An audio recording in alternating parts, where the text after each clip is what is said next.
बकवास बंद।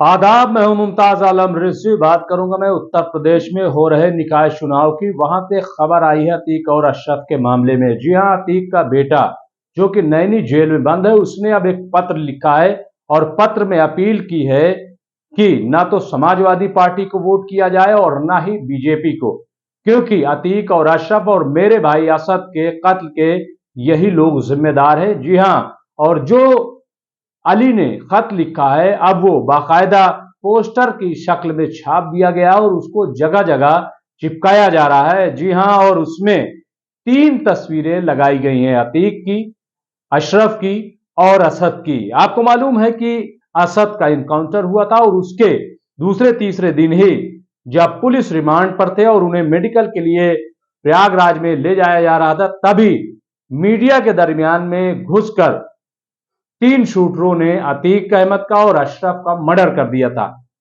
और उसके बाद से अभी तक हलचल मची हुई है।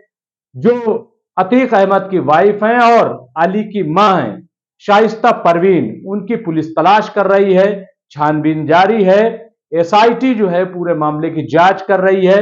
सुप्रीम कोर्ट में आज इस मामले की सुनवाई हुई। तो जाहिर है ये सब कुछ चल रहा है, लेकिन इसके साथ साथ उत्तर प्रदेश में सियासत भी चल रही है। और ये जो निकाय चुनाव है, यही शायद पूरे मामले की वजह बना, क्योंकि 27 फरवरी को शाइस्ता परवीन ने, जो योगी आदित्यनाथ उत्तर प्रदेश के जो मुख्यमंत्री हैं, और सुप्रीम कोर्ट को जो खत लिखा था, उसमें यही बात कही थी। यही कहा था कि दरअसल ये जो उमेश पाल हत्याकांड का मामला सामने आया है, इसमें मेरे पति का कोई लेना देना नहीं है। दरअसल बीएसपी की जानिब से मुझे मेयर को उम्मीदवार बना दिया गया था, इसी वजह से ये पूरा खेल किया गया ताकि हमें रास्ते से हटाया जा सके। और वही हुआ, अगर आप देखिए तो बिल्कुल वही हुआ कि जब उमेश पाल हत्याकांड का मामला सामने आता है तो एफआईआर दर्ज होती है अतीक और अशरफ के खिलाफ, और जाहिर है फिर उनको साबरमती जेल से लाया जाता है। इस पूरे मामले में रिमांड पर लिया जाता है और रिमांड पर आने के बाद दोनों का मर्डर हो जाता है। ऐसा लग रहा है जैसा पूरा स्क्रिप्टेड था। यही बात अली अब कह रहा है कि इसके पीछे बीजेपी का हाथ है, यानी जो मुख्यमंत्री है योगी आदित्यनाथ का। और इसके साथ ही जो चौंकाने वाली बात यह है कि उन्होंने कहा है कि समाजवादी के जो सदर अध्यक्ष हैं अखिलेश यादव, वो भी इसके जिम्मेदार है। यह कहना है नैनी की जेल में बंद अतीक के बेटे अली का। और उसने बाकायदा अपील की है लोगों से कि आप सब एक हो जाइए, मुत्तहिद हो जाइए और मेरी बात पर गौर कीजिए। न तो आप समाजवादी पार्टी को वोट कीजिए, न ही आप बीजेपी को वोट कीजिए। हालांकि अली ने अपने पूरे खत में यह नहीं लिखा कि फिर वोट किसको दिया जाए, क्या वोट एमआईएम को दिया जाए, क्योंकि बीएसपी से पहले शाइस्ता परवीन ने एमआईएम को ज्वाइन किया था, असदुद्दीन ओवैसी की पार्टी को ज्वाइन कर लिया था। और जो 2022 में विधानसभा का चुनाव हुआ था उसमें उन्होंने शिरकत की थी। तो क्या यह माना जाए कि जो अली का खत है वो उसका इशारा है कि एमआईएम को वोट किया जाए? नंबर 1। नंबर 2 कि अभी जब पूरा मामला हो गया है, उससे पहले शाइस्ता परवीन ने बीएसपी ज्वाइन कर लिया था और बाकायदा मायावती ने उनको ज्वाइन कराया था और उन्हें बाकायदा मेयर का उम्मीदवार बनाए जाने का ऐलान भी हो गया था। लेकिन जब यह पूरा कांड हो गया तो उसके बाद बीएसपी ने अपने हाथ खींच लिए और कहा कि अतीक अहमद के किसी भी खानदान में किसी भी शख्स को उम्मीदवार नहीं बनाया जाएगा, टिकट नहीं दिया जाएगा, और वही किया। तो फिर क्या यह माना जाए कि बीएसपी की हिमायत की, जबकि बीएसपी ने तो हाथ खड़े कर लिए। तो फिर सवाल यह है कि अतीक के बेटे ने किसके लिए अपील की है, किसके लिए मुत्तहिद हो जाए? क्या कांग्रेस के लिए यह अपील की गई है?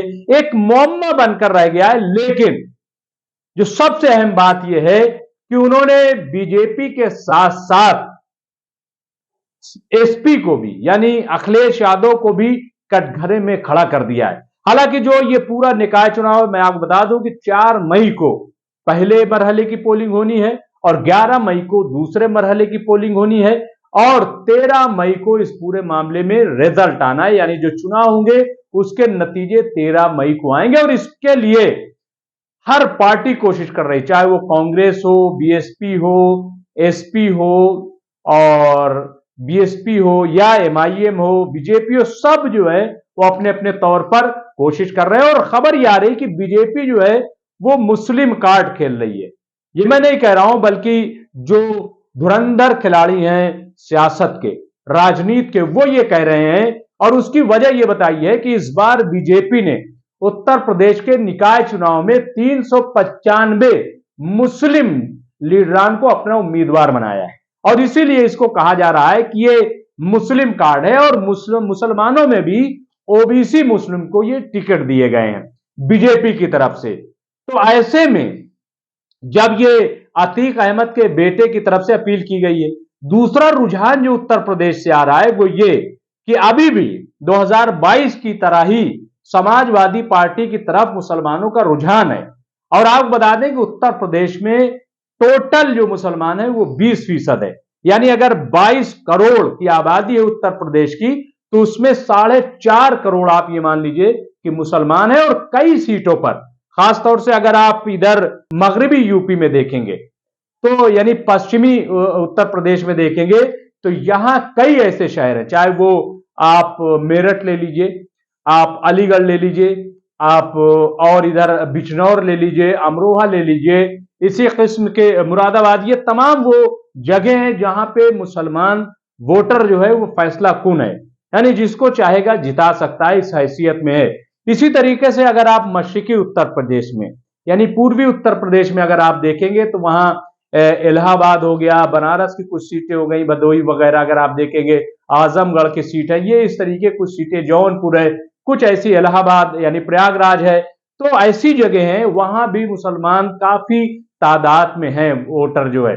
तो सबकी नजरें इन्हीं पर टिकी हुई है। और बीजेपी ने इस बार जो पसमानदा कार्ड खेला है, पसमानदा मुस्लिम कार्ड, और यही वजह है कि मैंने पहले भी बताया था कि स्वार में, जो रामपुर की स्वार सीट है, उसमें विधानसभा का उपचुनाव हो रहा है। और वहां पे जो अपना दल के साथ भाजपा के इत्तेहाद है, अंसारी को वहां पे यानी एक मुस्लिम को उम्मीदवार बनाया गया, जबकि समाजवादी पार्टी ने गैर मुस्लिम को वहां से उम्मीदवार बनाया है। तो ये पूरा मामला जो देखा जा रहा है वो वाकई बहुत हैरान करने वाला है कि बीजेपी जो है मुसलमानों को ज्यादा से ज्यादा उम्मीदवार बना रही है। और सबको इस बात की हैरत है कि आखिर ये बदलाव क्यों है। लेकिन सब जानते हैं कि बदलाव कैसा है और क्यों है, किस लिए है, सब जानते हैं बहरहाल। लेकिन इस वक्त मैं जो बात कर रहा हूं वो अतीक अहमद के बेटे की। अब देखना यह है कि ये जो अतीक अहमद के बेटे ने अपील की है, और एक बात और कही है जो बहुत ही सेंसिटिव बात है। अतीक अहमद के बेटे ने अपने खत में लिखा है कि आपने देखा, मैं बोल रहा हूं अतीक का बेटा अली, ये वर्डिंग है, मैं बोल रहा हूं अतीक का बेटा अली। आपने देखा कि किस तरीके से मेरे भाई असद और उसके बाद मेरे बाप अतीक अहमद और मेरे चाचा अशरफ का कत्ल कर दिया गया, और अब मेरे कत्ल की तैयारी की जा रही है, मुझे भी मारने की कोशिश की जा रही है। और इसके साथ ही अली ने लिखा है कि मेरी मां शाइस्ता परवीन को भी तलाश किया जा रहा है और उनका भी इनकाउंटर किया जा सकता है, उनका भी इनकाउंटर करने का प्लान बनाया जा रहा है, उनका भी इनकाउंटर कर दिया जाएगा। ये अली ने लिखा है अपने खत में। और ये खत जो है, जैसा कि मैंने बताया कि कई जगहों पे चिपकाया जा रहा है। कौन लोग इसमें शामिल है, कौन चस्पा कर रहे हैं, क्या है, मुझे नहीं पता। लेकिन जो खबर आई है वो यही आई है कि एक पोस्टर की शक्ल में इसको जगह जगह चिपकाया जा रहा है। तो बहरहाल अब देखना यह है कि ये जो अपील की है, हालांकि ये बहुत बड़ी बात अली ने कही है, और ये बात समाजवादी पार्टी के chief general secretary professor Ram Gopal ने भी कही थी और खदशा जाहिर किया था कि जिस तरीके से असद का और उसके बाद जो कत्ल हुआ है अतीक और अशरफ का, और अब उनके बेटों पर भी तलवार लटकी है, उनका भी मर्डर किया जा सकता है, इनकाउंटर किया जा सकता है, ऐसा जो है प्रोफेसर राम गोपाल ने कहा। और अब अतीक के बेटे ने भी वही बात कही है कि मुझे भी मारने की कोशिश की जा रही है, तैयारी है, और मेरी मां का भी इनकाउंटर कर दिया जाएगा, ऐसा कहा जा रहा है। तो बहरहाल ये जो खत है इसका कितना असर होगा, क्या बलदियाती इंतखाबात में, क्या ये जो निकाय चुनाव हो रहे हैं उस पर ये खत का असर पड़ेगा, और क्या ये खत सिर्फ प्रयागराज के लोगों के लिए लिखा गया है या पूरे उत्तर प्रदेश के लोगों के लिए लिखा गया है, ये भी देखने वाली बात होगी। और ये भी देखना होगा कि इसकी कितनी चर्चा है। और इस सब का जो नतीजा निकलेगा वो बहरहाल 13 मई को निकलेगा, जिसका सबको इंतजार रहेगा। बकवास बंद।